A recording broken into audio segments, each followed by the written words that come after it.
is struggling to log in and is very passionate about that issue, that actually might be a good thing, right? Because they're actually struggling to access your product.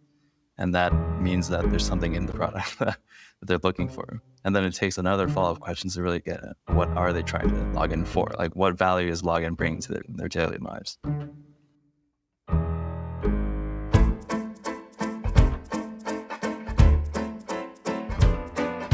Welcome to the Room Podcast. I'm Claudia Laurie. And I'm Madison McElwain. We are on a mission to open the door to the room where it happens, sharing the stories of some of the world's most iconic founders and funders. We're recording this introduction the week before our 11th season launch at the Forbes 30 Under 30 conference in Cincinnati. After making it onto the 2024 list for media, we've hit multiple milestones, including our 100th episode and our first ever all-day conference, Inside Summit, with over 120 attendees July of this year. Authentic storytelling is core to our community, as Madison and I are both founder and funder. It all started as two best friends who met in the heart of San Francisco as product managers in 2018. Then realized as we were making career transitions into myself founder and Madison funder, that we wanted to talk to the entrepreneurs that had built great companies. Since starting the podcast in 2020, I founded Prive, a commerce payments startup, raised venture capital, and faced a ton of challenges that I ask our guests. Madison became a partner at Defy VC and was the first institutional investor in my startup, and is now at HBS and is a Pair VC fellow, bringing the funder perspective to the table. Scroll back to find our conversations with the founder and CEO of Zillow, Spencer Raskoff, to Michelle Zatlin of Cloudflare, Grammy award-winning artist Sierra, and the creator of Next.js and CEO of Vercel, Guillermo Rauch. Everything from consumer to enterprise, we've got you covered. The best way to get to know our community, both online and offline, is by subscribing to the podcast and our newsletter, which you can find at theroompodcast.com. Before we dive into today's story, we have a few short messages from our sponsors. Perkins Coie supports the most innovative entrepreneurs and investors in fast-moving and high-growth sectors, addressing their myriad of legal needs. But the firm doesn't just provide end-to-end legal and business counseling to its startup clients. It also facilitates introductions to key advisors and sources of capital. Perkins Coie's interactive website, Startup Percolator, offers access to programs, resources, and rich dynamic content designed to assist entrepreneurs on their startup journey. To learn more, go to startuppercolator.com and perkinscoie.com. This podcast is brought to you by Mercury, the banking platform businesses like the Room Podcast use to simplify their finances. It's time banking did more than hold your money. Now it can. With Mercury, you can pay bills in seconds, close the books faster, and even send invoices. Not only does Mercury do away with a patchwork of tools, it eliminates guesswork, giving you complete and accurate visibility into your business's finances, all from one account. Apply in minutes at mercury.com. Welcome back to the Room Podcast for our 11th season premiere. We're excited to continue our journey with a rare conversation featuring Johnny Ho, founder and chief strategy officer of Perplexity. There's not much online about Perplexity's founding story, so we are thrilled to take you inside the room where it happened. Perplexity burst onto the scene in 2022 when Johnny and his team set out to reimagine how we interact with information online. Frustrated by the limitations of traditional search engines, the Perplexity founding team envisioned a more intuitive, conversational approach to finding answers and exploring knowledge. In just 2 years, Perplexity has become a rising star in the AI-powered search space, challenging industry giants with its innovative blend of natural language processing and real-time information retrieval. The startup's potential has not gone unnoticed by investors. To date, Perplexity has raised an impressive $165 million, with backing from notable funds including IVP, NEA, Databricks, as well as tech luminaries like Jeff Bezos and NVIDIA CEO Jensen Huang. In today's episode, we dive into Johnny's journey and how Perplexity is reshaping our relationship with information in the digital age. Key topics in this episode include disrupting the search engine status quo, the role of AI in enhancing human knowledge, and a behind-the-scenes look at building a tech startup that prioritizes user experience and information accuracy. We're thrilled to bring you this conversation as we kick off Season 11. Let's open the door. Johnny, thank you so much for being on the Room Podcast today. Yeah, of course. We're excited to dive into your founding journey of Perplexity. But before we do that, we really love to start at the beginning with our guests and get that full backstory. Tell us, where did you grow up and how did that shape your view of the world? I grew up in San Jose near Cupertino. A lot of pressure to get into STEM, starting with math fundamentals, but then also branching out into like computer science, physics, all sorts of things. And really that just shaped my view in terms of making everything very discrete and data driven. Unless you can show evidence of something existing or not existing, it's very hard to work with it. I'd imagine growing up in San Jose, you're at the epicenter of Silicon Valley and some incredible entrepreneurs that have come before us. I'm curious, did you ever think you were going to become a founder when you were younger? The founder journey is something I more stumbled into, honestly. I always knew I wanted to lead small teams, like work on very small, high impact projects, but never really anticipated. Well, I'm excited for us to dig into exactly how that came to be. But in the sort of vein of early identity, you were also at a young age a competitive programmer. You're a 3-time gold medalist at the International Olympiad in Informatics, the IOI. And I think rumor has it that in 2012, you ranked first in the world at IOI, earning a perfect score. Pretty impressive. Tell us, how did you even hear about this competition? Very much at a young age, there were all sorts of competitions, starting with the math competitions. But eventually I decided to specialize into what I was more excited about, which was the programming competitions. So the programming competitions are pretty unique in that I guess I actually work on projects that could develop into something real and high impact. That's where I developed and noticed I was pretty good at this. I just decided to spend more and more time on it. It's actually a fun Madison fact that I don't often share. I was actually a mathlete myself and was a part of the math club in my middle school. We competed technically internationally because we took a competition in Vancouver, Canada. Maybe I saw you at one of these West Coast math competitions. It's a tight-knit group. There's still a bunch of other founders at other companies. They always stay in touch. That's incredible. Before we fast forward into your experience at Harvard, go Crimson, 3 alumni on the call here. You really pursued that passion and made an untraditional decision to go to Quora as a full-time engineer prior to college. Tell us a little bit more about how you even came across Quora, met the team there, and decided to start programming full-time before school. Yeah, what really differentiated Quora at the time was how strong the team was. A lot of early employees from Facebook and various other companies who were on the forefront of building just very core web infrastructure. At the time, there's a lot to learn there, right? So there's how to be data-driven, how to make product decisions, how to do what at the time was very advanced machine learning in terms of ranking and distributing content on the web. Nowadays, some of these things are taken for granted, but at the time, they were pretty revolutionary. And into high-frequency trading, I took a lot of those lessons. Tell us a little bit more about how that early experience, in fact, informed going to Tower to do high frequency trading, and what were some of those lessons that you took with you? But Tower was also fairly similar in many respects. There's many small startups and they all have fairly advanced technology considering the size of the team. So really just continuing to work quickly, iterate quickly, and keep up with the latest and greatest in research, things like that. We're all transferable. Even though you'd think they're completely different fields, a lot of the attitude and culture and mindset still transfer. Your path up until this point has not exactly been a straight line drawn through, but that oftentimes leads to really unique opportunities. And we're curious about how this zigzag experience ultimately led you to meeting your current co-founders at Perplexity. It is pretty unconventional, I think. I actually didn't know Arvin going to it, but I knew Dennis from Quora. We all knew that the other was very determined to build a great product. Even at the beginning at Perplexity, we still didn't 100% know where all of our strengths and weaknesses were, and we developed and specialized more over time. And how was that process of meeting someone who you did meet early, basically at the inception of your career, Dennis, with Arvin down the line later, and deciding to go in feet first to building Perplexity together? When I do something, I don't hedge. I just go all in. If I was working in HFT, I would really just try my hardest and apply almost all of my free time towards it. And I did the same at Perplexity. It was a new field for me, large language models and natural language processing. But the differences were pretty minor, honestly. A lot of the mindset and work initiatives were still transferable. And when We are talking with other founders and our friends who are thinking about taking that leap to starting a company. Was there something that gave you conviction about these individuals to go on the journey with?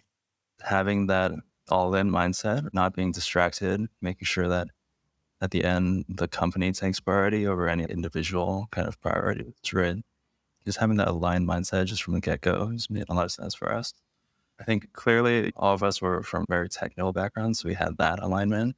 But we also had various other diverse experiences, right? Me being in New York brought some different perspectives to the company and allowed us to actually work in a async way where all of us have our own ideas and pitch them together and find something that will align, hopefully, not only with a bubble, but like the entire world. Well, it sounds like you guys built that conviction in each other and had a shared view of where the world was going. And for those who don't know, Perplexity allows users to query search results in a generative first way. Tell us a bit about that aha moment when first launching the product. Really, the aha moment was just when we found that out of all the different demos and products that we had built internally, the only one that we continued to use on a daily basis was the Perplexity demo. Just being able to discover facts that we couldn't otherwise discover. Simple things like how should I launch a product? How do I do basic HR? Things like that we had no experience with, but we're able to ramp up on quickly with Perplexity's help, of course. Just those kinds of queries gave us the conviction that not only would this be useful for us, but just the entire world. I'm not going to lie, I'm a bit of a Perplexity fangirl. The user experience is so slick, and I love how clickable the reference images and links are when you do a search. And it's actually really significantly changed my daily workflow. Even tactically, when we were doing our Inside Summit just a few weeks ago, I ran my opening remarks through Perplexity. You guys were able to, in real time, pull up our Inside Summit website, which honestly had been a low indexed website up until that point. It was really impressive. How have you and the team thought about building this intuitive user first interface on top of a serious powerhouse of technology? Generally, what we try to do is work from the user forwards. There's certain things that you have to take into account, like the limits of the large language model and what AI can actually provide to the user. But generally, if you think from the user perspective first, what does the user want? Generally, it's just want a straightforward answer. That's like the first step. But then the second thing you think of is they actually want to be able to verify the answers as well. So we have the sources available as well. Going from there, I think it becomes a little bit harder. Like, what else can you include? But sticking to those two first principles of answer first and then trust but verify with sources has taken us a long way, and we'll continue to work that way. Was design something that you had implicit in your guys' skill set as founders, or was that something that you hired into as well? It was definitely not inherent. I think, honestly, a lot of the credit just goes to the strong design team at Perplexity, which is run by Henry, our head of design. Just having that pressure from the design team of it actually doesn't really matter how the AI is used, but it just more matters what the user experience is. And just having them constantly remind us of that principle has taken us a long way. There's, of course, the consumer facing application experience of Perplexity. And a unique feature that is different than compared to most other generative search experiences today is that you, as the user, get to have your choice of LLM that you want to use for search. Curious, how complex was this to implement technically? Honestly speaking, it's not too complex to implement technically. It's actually more of the decision-making problem for what use case do you want to pick which LLM for. Some might be faster, some might be more easily steerable, some might be more advanced and capable of reasoning. So having that experience, just using each LLM and choosing the right tool for the job is still a constant struggle. The space is changing so quickly. So it's actually more of a product decision rather than a technical decision in the end. And are you guys dynamically picking which model to use as the search comes through? Yeah, so that's actually something that's very important. So it's not only important to give accurate answers, but it's important for them to be fast. So there's some amount of complexity there. And this conversation of having name brand LLMs has really emerged in the last year or two. Was the idea of having this switchable feature for the models are part of the original vision for the product? Honestly, not exactly, right? So at the time when we first found it, there was only a few usable LLMs, but over time, the users have really been the driving factor here. People have just been asking for various LLMs for different purposes. So it actually comes down to the product decision. Like, would you want to offer multiple LLMs to users or just one? And it's a pretty easy decision from our end. Is there any other features that have surprised you and the team that the users have been asking for? Yeah, there's a lot of deep workflows that actually have been surprising. People are actually taking a lot of steps in order to somewhat automate their day-to-day work. So people are using collections to store their threads, and they're using collections to prompt their threads in a consistent way. So there's actually a lot of power users, and we can plan to continue investing in those power user features to help differentiate us. Okay, I guess I'm not a big enough power user. I haven't been asked for comment yet. We constantly monitor the user feedback and requests and try to make some features that work for a large majority of the power users. Absolutely. You had an incredible few years since founding. Today, you've raised over 165 million in funding from incredible venture firms such as NEA, Bessemer, IVP, and notable angels from Jeff Bezos and Susan Wojcicki, some names we definitely know. We're curious, who was the first person to say yes to investing in Perplexity? I think it's hard to say exactly who was very first, but the ones that really stand out were the ones that took the time to actually talk to us and the entire team. Investors like Eli Gill and Nash Friedman. Even though it's been like 2 years or so, the very first words and grains of truth in their advice still hold, even though we're at a very different stage. I'm curious, as a founder, I've spoken to a lot of investors and have a few different types of investors on my cap table. And for someone who's taken on a lot more funding and has gone through the funding process a few more times, I'm curious, what qualities do you look for in investors? And what advice would you give to our audience who are potentially fundraising around selecting the right investor? The ones that stand out spend some time understanding your current problem set instead of giving very generic advice. Another common pattern I see is the investors that spend time trying to get away from the bubbles and instead of chasing hype and dive into what are your current fires and what are your 3 to 6 month problems that can be addressed with the investor's help. Just really looking at how much the investor cares and how much time they can spend on your particular problems. Yeah, like a deep thoughtfulness. I'm sure with just the broader context in the industry around how much hype there's been with AI, I'm sure it's hard to differentiate sometimes who are just jumping on the train and who are deeply passionate about the space. Before we spend a little bit more time on the future for Perplexity and how you guys have been scaling so quickly, is there any fun story or an anecdote around the founding story of Perplexity that the internet might not be aware of? I think not many people still remember our very first couple products. Like we also had a product that was more of like a text to SQL product that was used to search what was then Twitter. A lot of people don't remember how many branches we took and how difficult it was actually to get off the ground at the very beginning. But this is not a discouraging story. If you try and you have a lot of different experiments at the beginning, it's actually not a bad thing. If you just take time to try each product, put it in front of a user, get their feedback, I think you can quickly differentiate what actually has staying power or not. We hear often about the sort of idea maze that founders often go down before they land on something that truly is product market fit. It sounds like experimentation and looking at the data was core to how you made decisions around where to pivot or spend more time. What frameworks or advice would you have for founders who are not sure if they should continue on a path for an idea or if it's time to maybe try something new? The key point is always to have several ideas, but not to overinvest in any individual one. So making sure that whatever you're building has some generality to it where you can quickly pivot between similar ideas.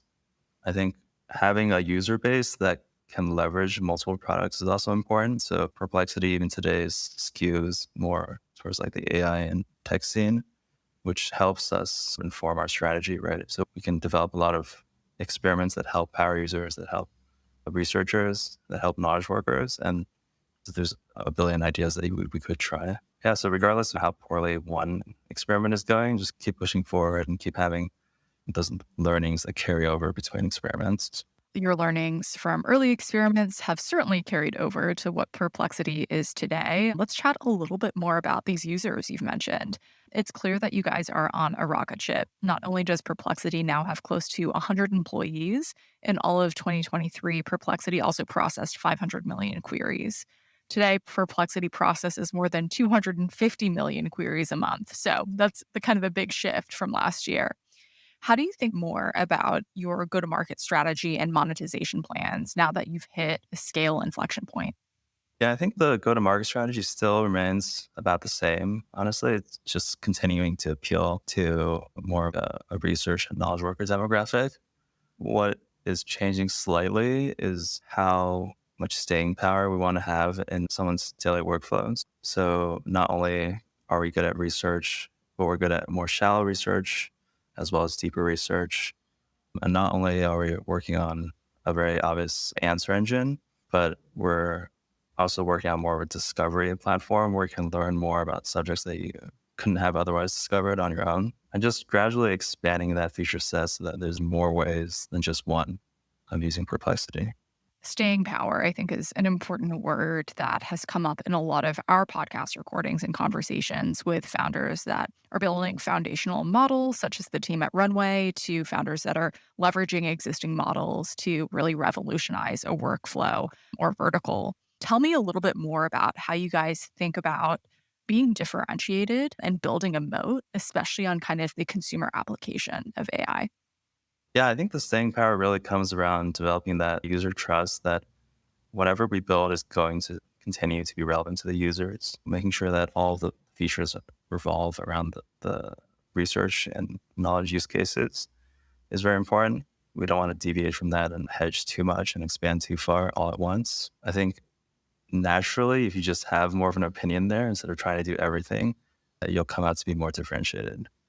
Just also having that conviction that if you keep persisting on one demographic rather than every single one, you can eventually expand and grow and form a sustainable consumer business. How did you guys come up with the focus area for what that initial demographic was supposed to be? I feel like Perplexity very much comes across as a consumer product where it's really easy to ask questions, get answers. But maybe tell us a little bit more about how you positioned Perplexity at the beginning. Yeah, I think it was something that organically fell out of the founding team's preferences, really, and what we were passionate about working on. A lot of us had experience from Quora about how to gather knowledge into one base and have it be searchable and have it connect all within each other. Took a lot of those same lessons into Perplexity. It's just about having a strong team that's aligned at the very beginning. As Perplexity has scaled beyond the initial user segment of folks that might have been your friends or peers, how are you thinking about Perplexity's long-term user base? Is B2B on the roadmap? Yeah, I think again, B2B is part of a larger strategy. Initially, the only reason we had a pro product is just, again, because the users were asking for it, because they wanted a tool that they could use with practically unlimited use cases. So instead of having subscriptions to 3 other products, they could just come to one platform. The monetization is falling out of the user perspective. And the same applies for the B2B strategy. Actually, a lot of companies are coming to us and asking, we actually don't want our users to subscribe one at a time to your pro products, and they want better security and privacy guarantees. So actually, it again comes from the consumer perspective. And just overall, as we scale, I think the B2B route is pretty scalable. If we start one enterprise, it actually increases the user base by potentially thousands. And it becomes a very long-term play where now we're building not only for consumer researchers, but also enterprise researchers as well. It's incredibly cool to see how much user feedback has been really at the forefront of not only where you guys have taken the product, but also go-to-market strategy, where to focus on there. I think getting feedback from customers and users is often something a lot of first time founders or just founders in general struggle with. Users typically want to be really nice and they'll just say that something's great, and that might not actually back up the data that you're seeing. What advice do you have in terms of getting authentic, true, measurable feedback from customers? What does that look like? As a founder yourself, you can use your own product and just see how often you're coming back every day. As a data point, that's like retention. But on the qualitative side, it's very important to take what they're literally saying and distill it into how much impact is it making on their daily life. So this goes for both overly positive feedback and overly negative feedback. If someone is struggling to log in and is very passionate about that issue, that actually might be a good thing, right? Because they're actually struggling to access your product. And that means that there's something in the product that they're looking for. And then it takes another follow-up questions to really get at what are they trying to log in for? Like what value is login bringing to their daily lives? I think sometimes the negative feedback is often hard to hear as a founder, but in many ways, you're exactly right. It means that people care. If people didn't care, they just wouldn't even give feedback. So I think that's a wise thing to remind everyone about. We know that a founder's journey is really full of high highs and low lows. Could you share a little bit about a moment in Perplexity's life cycle where things just didn't go as planned? At the beginning, there were a lot of these moments of uncertainty, right? Where it was unclear whether it was enough marketing to just try to launch everything on social media. So you always wonder, could you be doing more? Is the outcome as good as it could have been? So there's a lot of like moments of doubt at the beginning, even today. But I think the important thing is to not take it personally, to just keep working through, keep having a plan and working through all the incremental improvements, backed by data, of course, but keep working through it and like really only take it personally if you actually have evidence that you didn't follow your plan or if you didn't deliver as much as you could have. So you haven't had a crowd strike moment yet, I'm guessing. We hope not. But I think there's always been new announcements of competitors, things like that, that really can impact morale a lot. But again, it's important just to not take personally, to understand that the game is just beginning and it's definitely not zero sum. So there's a lot of potential for everyone. A lot of your partners in the ecosystem are somewhat competitors at times as you think about this future of generative search. And I'm curious how you guys have thought about navigating those relationships and those dynamics from a business development perspective, too. Following that same advice of not taking things personally, of understanding that of the number of people that have traditional use cases of search and like traditional research workflows, there's a lot of people out there that have very antiquated workflows, right? Like using extremely legacy tools, opening extremely legacy file formats, things like that, that are just so far behind where you can bring a lot of value just by delivering very simple tools.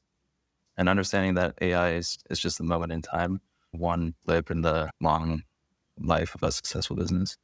There's the buzziness of today, but that there's the tactical reality of pushing our workforce and consumer experiences forward. And I think as we look at the history of venture specifically and how VCs have invested in startups, there's been this debate of B2B versus B2C. And many times B2C gets a bad rap in terms of being a zero to IPO startup. As you look at the ecosystem, even outside of Perplexity, which of course has flavors of both, are you long consumer as an investment area? Yeah, personally, I wouldn't consider investing in broad areas like that. So I wouldn't categorize companies just purely enterprise or purely consumer and then like invest in only one half or the other, right? I would invest more based on the founding team, the domain, and like how much disruption potential there is there. So I think a lot of consumer platforms are saturated, right?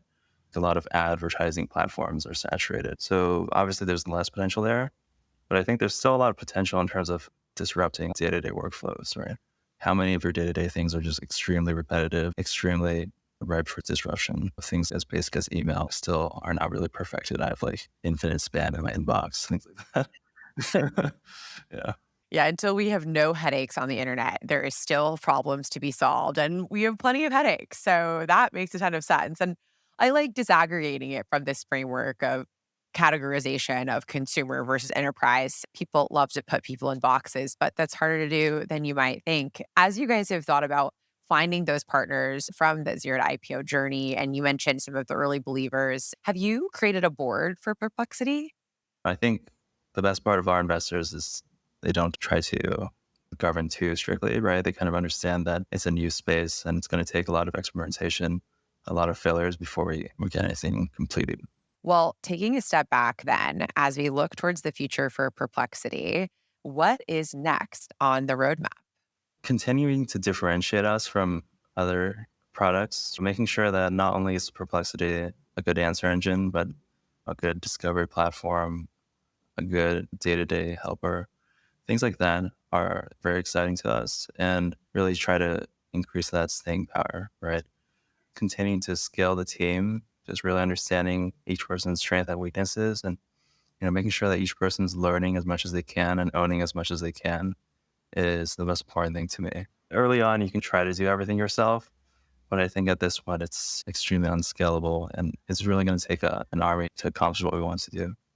So are you guys hiring? Yeah, we actually have a bunch of open roles. So anyone who's listening, please apply. We'll link that below. You have so much going on and never a dull moment, I'd imagine. But we're curious too, Johnny, what's next for you personally?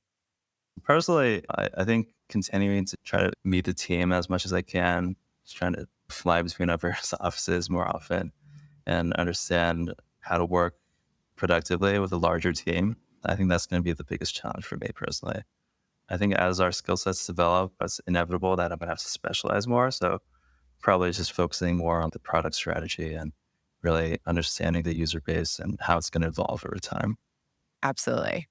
Thank you so much for spending the time with us today to talk through your founding journey of Perplexity and all the future that is search and how you guys are bringing it to the forefront. We have one more question, which is our hero question we ask everyone on the podcast. Who is a woman in your life that has had a profound impact on you and your career? There's a very almost infamous math teacher early on at our high school, and she had very high standards. So she would give you a look if you didn't do well on a test and things like that. One time I mentioned I was going to go Quora, and I think she gave me this look and she pulled up an old profile of the CTO of DoorDash, went to our high school, and she she asked me why I couldn't be more like him. So I think really learning from that, no matter how well you think you're doing, there's always higher you can aspire for. That would a high school math teacher to tell you. I think she had taught him at some point because she had been there forever. And she really understood that it's important not to let anything get to your head. There's always something better that you could be trying to do. Absolutely.